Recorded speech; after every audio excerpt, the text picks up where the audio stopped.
Nadia saking kelas 8B. Ing mriki kula badhe masaken geguritan kanthi irah-irahan sinau aksara Jawa.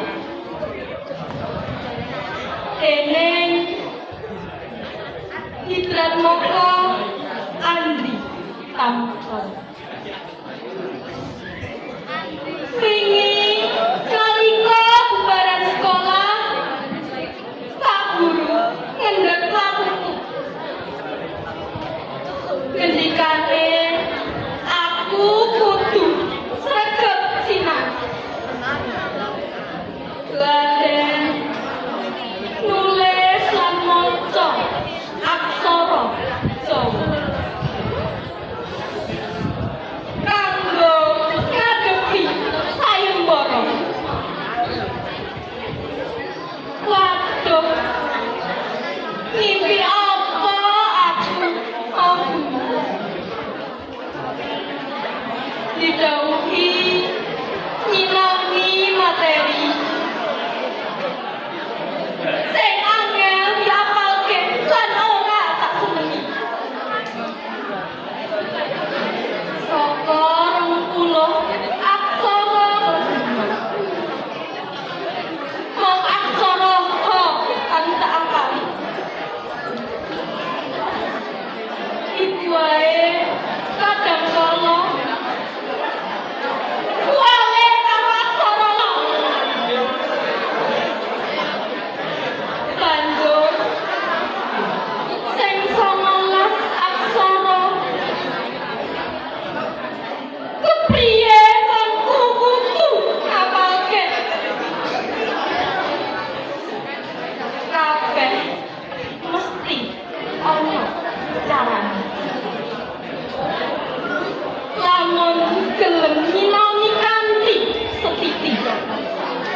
kongen Pak Legot.